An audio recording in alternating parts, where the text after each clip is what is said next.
Les dragons méprisent presque tous les peuples mortels. Les elfes, eux, cherchent à préserver presque tout ce qui vit. Et pourtant, dans l'histoire de Dungeons & Dragons, il existe une vérité étrange, rarement formulée clairement. Les dragons n'ont jamais cherché à faire disparaître les elfes. Non pas parce qu'ils les craignent, ni parce qu'ils les aiment, mais parce qu'ils les comprennent. La relation entre dragons et elfes ne repose ni sur une alliance, ni sur une rivalité simple. Elle repose sur quelque chose de bien plus rare, une perception commune du temps. Là où la majorité des peuples vivent dans l'urgence, construisent pour une génération, parfois deux, les elfes et les dragons évoluant sur des échelles qui dépassent l'histoire immédiate.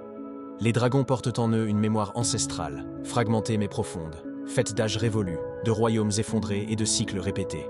Les elfes, eux, ne possèdent pas cette mémoire transgénérationnelle, mais ils ont une continuité culturelle presque intacte. Leurs chants, leurs traditions, leurs récits traversent les siècles sans se briser. Là où les empires humains naissent et meurent, les elfes persistent. C'est cette persistance qui change tout. Un dragon ne voit pas un elfe comme un mortel ordinaire. Il voit un être capable de penser en siècles, capable de comprendre qu'une décision n'est pas faite pour demain, mais pour un avenir lointain. Là où un royaume humain représente une opportunité temporaire, une cité elfique représente un pari sur le futur. Et les dragons respectent les paris qui durent. C'est pour cette raison que, dans de nombreuses légendes, les elfes apparaissent comme les seuls mortels capables de conclure des pactes durables avec des dragons. Pas par la force, pas par la ruse, mais par la patience. Un pacte humain cherche un résultat immédiat. Un pacte elfique accepte de ne jamais voir ses fruits de son vivant. Et cette logique, les dragons la reconnaissent instinctivement. On retrouve souvent le même schéma dans les récits anciens. Un dragon ancien ne règne pas sur une cité elfique. Il la surveille. Il protège une frontière, dissuade une invasion, observe sans intervenir tant que l'équilibre est maintenu. Non par bonté, mais parce qu'une civilisation elfique stable devient un repère fixe dans le chaos du monde. Les dragons n'aimeront pas le changement brutal. Les elfes n'acceptent pas la destruction irréversible. Leur coexistence repose sur cette peur commune de ce qui ne peut pas être réparé. Mais cette compréhension n'a pas toujours suffi. Il existe des âges anciens où dragons et elfes se sont affrontés.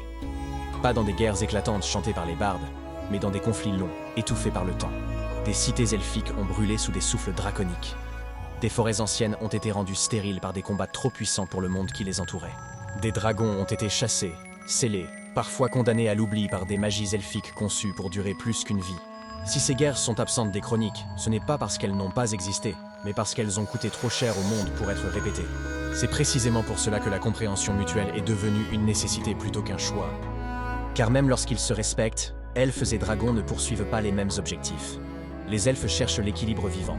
Ils acceptent que le monde change, tant que ce changement ne mène pas à sa dégradation. Les dragons, eux, cherchent la stabilité par le contrôle. Là où un elfe protège une forêt pour qu'elle continue de croître, un dragon protège une forêt pour qu'elle ne change jamais. Cette différence est subtile, mais fondamentale. Et c'est pour cette raison qu'ils ne peuvent jamais marcher ensemble sur le long terme. Cette tension est renforcée par leur rapport aux dieux et à la création.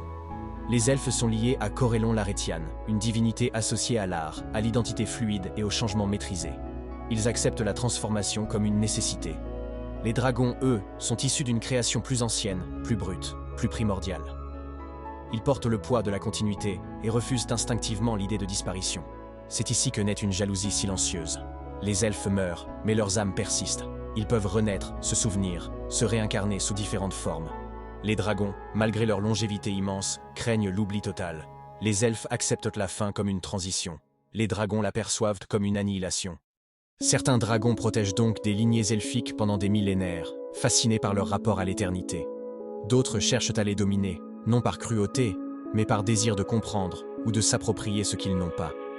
Lorsque dragons et elfes entrent de nouveau en tension, ce souvenir ancien agit comme une retenue. Chacun sait ce qu'une guerre totale coûterait. Une guerre contre des humains laisse des ruines. Une guerre entre elfes et dragons redessine l'histoire d'une région entière pour des millénaires. Forêts mortes, lignées brisées, territoires maudits. C'est pour cette raison que ces conflits sont rares, évités et souvent tuent. Cette relation particulière se ressent jusque dans la manière dont ils interagissent. Un dragon ne parle jamais à un elfe comme à un humain. Il s'adresse à lui comme à un interlocuteur capable de comprendre le temps long. Et un elfe ancien ne provoquera jamais un dragon par bravade, car il sait que ce type de conflit dépasse sa propre existence. Toute alliance entre elfes et dragons est toujours temporaire, fragile, car ils se comprennent trop bien pour se faire pleinement confiance. Ainsi, les dragons et les elfes ne sont ni amis, ni ennemis naturels.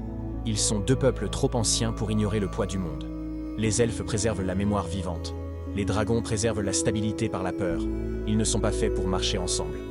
Mais tant qu'ils se comprennent, tant qu'ils se surveillent et se respectent à distance, le monde, lui, continue de tenir.